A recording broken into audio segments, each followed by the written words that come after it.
தமிழக வானிலை நேயர்களுக்கு இனிய மாலை வணக்கம்.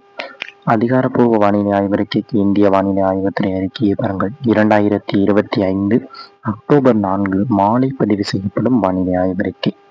இன்றைய வானிலை அறிக்கையை பார்ப்பதற்கு முன்னதாக கடந்த 24 மணி நேரம் மழைப்பொழிவை பார்க்கலாம். RSEL3 அவலூர்பேட்டை விழுப்புரம், RSEL3 செம்மேடு விழுப்புரம், கீழப்பெண்ணாத்தூர் திருவண்ணாமலை தலா 10 சென்டிமீட்டர். விழுப்புரம் மாவட்டம் முண்டியம்பாக்கம், தருமபுரி மாவட்டம் தருமபுரி PTO தலா 9 சென்டிமீட்டர்.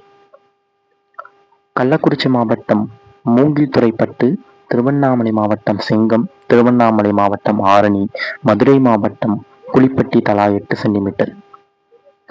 திருவண்ணாமலை மாவட்டம் கலசப்பாக்கம், விழுப்புரம் மாவட்டம் நேமூர், திருப்பத்தூர் மாவட்டம் திருப்பத்தூர் தாலுகா அலுவலகம், திருவண்ணாமலை தண்டராம்பேட்டை, கள்ளக்குறிச்சி மாவட்டம் மடம்பூண்டி, திருவண்ணாமலை மாவட்டம் போலூர், திண்டுக்கல் மாவட்டம் நத்தம், விருதுநகர் மாவட்டம் கோவிலாங்குளம், கோயம்புத்தூர் மாவட்டம் சின்னக்கல்லாறு, விழுப்புரம் மாவட்டம் கஞ்சனூர், வேலூர் மாவட்டம் மேலத்தூர், விருதுநகர் மாவட்டம் அருப்புக்கோட்டை, கிருஷ்ணகிரி மாவட்டம் நெடுங்கல், கள்ளக்குறிச்சி மாவட்டம் திருப்பாலப்பந்தல், விழுப்புரம் மாவட்டம் முகையூர், தருமபுரி மாவட்டம் ஒகேனக்கல், கிருஷ்ணகிரி மாவட்டம் பாரூர், விழுப்புரம் மாவட்டம் மணம்பூண்டி, கரூர் மாவட்டம் குடித்தலை தலா 7 சென்டிமீட்டர். திருப்பத்தூர் மாவட்டம் வாணியம்பாடி, புதுச்சேரி மாவட்டம் திருக்கண்ணூர், திருவண்ணாமலை மாவட்டம் ஜமுனாமரத்தூர், வேலூர் மாவட்டம் விரிஞ்சிபுரம் AWS, கிருஷ்ணகிரி மாவட்டம் KRP அணை, திருப்பத்தூர் மாவட்டம் கேதண்டாம்பட்டி, கிருஷ்ணகிரி மாவட்டம் ஜம்புக்குட்டப்பட்டி, ராணிப்பேட்டை மாவட்டம் கலவை பொதுப்பணித்துறை, வேலூர் மாவட்டம் குடியாத்தம், ராணிப்பேட்டை மாவட்டம் மின்னல், மதுரை மாவட்டம் தனியமங்கலம் தலா 6 சென்டிமீட்டர். 5 சென்டிமீட்டர் 4 சென்டிமீட்டருக்கு கீழே நிறைய மழை பொழிவு. 3 சென்டிமீட்டர் கீழே ஒரு 100 இடங்கள் இருக்கும் போல இருக்கு. அந்த அளவுக்கு ஒரு பெரிய பட்டியல் இருக்கு.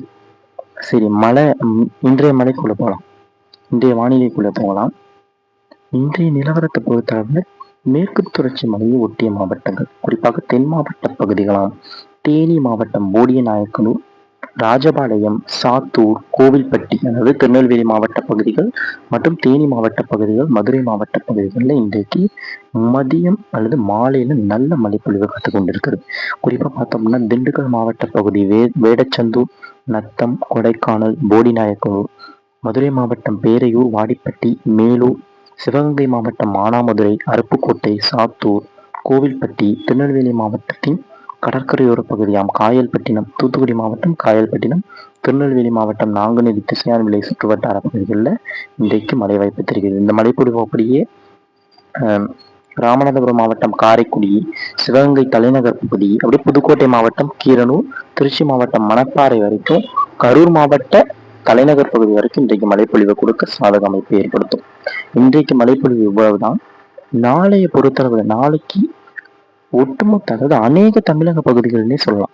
குறிப்பா தென் மாவட்ட பகுதிகள், தேனி, திண்டுக்கல் மலையோர பகுதிகள் மற்றும் கோவை, நீலகிரி மாவட்ட மலையோர பகுதிகள், சேலம், ஈரோடு மாவட்ட மலையோர பகுதிகளில் தொடங்கும் மழை மதுரை, ராமநாதபுரம், திருநெல்வேலி, தூத்துக்குடி, திண்டுக்கல், விருதுநகர், கரூர், திருச்சி மாவட்டம், புதுக்கோட்டை, பெரம்பலூர், அரியலூர், டெல்டா மாவட்டங்கள் மயிலாடுதுறை, நாகப்பட்டினம், திருவாரூர், தஞ்சாவூர், கடலூர் மாவட்டம், புதுச்சேரி, அப்படியே பார்த்தோம்னா திருவண்ணாமலை மாவட்டம், அப்படியே வடகடலோர மாவட்டங்கள் சென்னை, திருவள்ளூர், காஞ்சிபுரம், செங்கல்பட்டு, வேலூர் மாவட்டம் வரைக்கும் மழைப்பொழிவு கொடுக்கும். தொடக்கம் தேனி, விருதுநகர்ல, கோயம்புத்தூர் மாவட்டம், நீலகிரி மாவட்டம், ஈரோடு, சேலத்தில் தொடங்கி அந்த மழைப்பொழிவு அப்படியே மத்திய மாவட்டங்களுக்கு வந்து கொடுத்து, தென் மாவட்டங்களில் மதுரை, ராமநாதபுரத்துக்கு கொடுத்து, அதுக்கப்புறம் டெல்டா மாவட்ட கடலோர பகுதிகளில் கொடுத்து, அதுக்கப்புறம் அதிகாலை வேளையில சென்னை, அதாவது அதிகாலை 12 மணி 3 மணிக்குள்ள சென்னைக்கு மழைப்பொழிவு கொடுத்து அந்த மழைப்பொழிவு விலகும். அதே போலதான் தினசரி மழைங்க, தினசரி மழைப்பொழிவு இருக்கும். இதுல 6, 7 மட்டும் சற்று மழைப்பொழிவு தீவிரம் சற்று குறைந்திருக்கும். நாளைக்கு மழைப்பொழிவு தீவிரமா இருக்கும். 6ஆம் தேதி 7ஆம் தேதியும் மழைப்பொழிவு சற்று குறைந்திருக்கும். புதன்கிழமை என்ன நடக்கும்? புதன்கிழமை 8ஆம் தேதியிலிருந்து தொடங்கும் மழை படிப்படியாக தீவிரம். 8ஆம் தேதியை விட 9ஆம் தேதி கூடுதலான மழைப்பொழிவு, 9ஆம் தேதியை விட 10ஆம் தேதி கூடுதலான மழைப்பொழிவு, 10 விட 11 பரவலான மழைப்பொழிவு, 12, 13, 14 நிறைய மழைப்பொழிவை தமிழ்நாட்டிலே கொடுக்க சாதக அமைப்பை ஏற்படுத்துவதற்காக ஒரு காற்று சுழற்சி வந்து இருக்கிறது.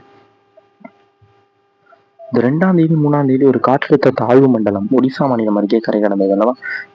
அது பீகார், சத்தீஸ்கர், மத்திய பிரதேச எல்லையோர உத்தரப்பிரதேச எல்லையோர பகுதி வரைக்கும் சென்றுட்டு திரும்ப மீண்டும் அது வங்கக்கடலுக்கு வருது. இதனால மழைப்பொழிவு தமிழ்நாட்டில் அதிகரிக்குமா? குறிப்பா 15ஆம் தேதிக்கு மேல நிறைய மழைப்பொழிவு கொடுக்கும். 15ஆம் தேதி அதாவது 15, 16 அதாவது 11லேருந்து 16 வரைக்கும் நல்ல மழைப்பொழிவு தமிழ்நாட்டில் கொடுக்க சாதக அமைப்பு ஏற்படுத்தியிருக்கிறது. வானிலை அமைப்புகளும் அந்த மாதிரி அமைந்து மழைப்பொழிவு கொடுக்கும். 17, 18 என்ன நடக்கும்? வடகிழக்கு பருவமழை தொடக்கம் 17 அல்லது 18 தாமதமாகும் பட்சத்தில் 19ஆம் தேதி கண்டிப்பாக வடகிழக்கு பருவமழை தொடங்கி இருக்கும். தொடங்கியதிலிருந்து சீரான மழைப்பொழிவு கொடுக்கும். நவம்பர் மாதத்தில் இந்த ஆண்டு தீவிரமடைந்த மழைப்பொழிவை வடகிழக்கு பருவமழை கொடுக்கும். டிசம்பர், நவம்பர் தான் இந்த ஆண்டு அதிக மழை அப்படின்னு சொல்லிக்கிட்டே இருக்கும். தீபாவளி நாட்களில் எப்படி இருக்கும் மழைப்பொழிவு? தீபாவளி வியாபாரங்களுக்கு இடையூறு ஏற்படுத்தும். சாரல் மழையாகவும் தூறல் மழையாகவும் கடலோர பகுதிகளில் இருந்து கொண்டே இருக்கும். அவ்வப்போது சாரல் வரும், அவ்வப்போது தூறல் இருக்கும், அவ்வப்போது நனைக்கும் மலைகள் இருக்கும். இதனால வியாபாரத்துக்கு சற்று இடையூறு கொடுக்கும். தீபாவளி நாட்கள் எப்படி இருக்கும்? தீபாவளி நாட்களிலும் மழைதான். விட்டு விட்டு விட்டு விட்டு மழை, சாரல் மழை, தூறல் மழையாக இருந்து கொண்டே இருக்கும். வானிலை அறிக்கையோடு இணைந்திருங்கள். திட்டமிட்ட பணியை செய்யுங்கள். நன்றி.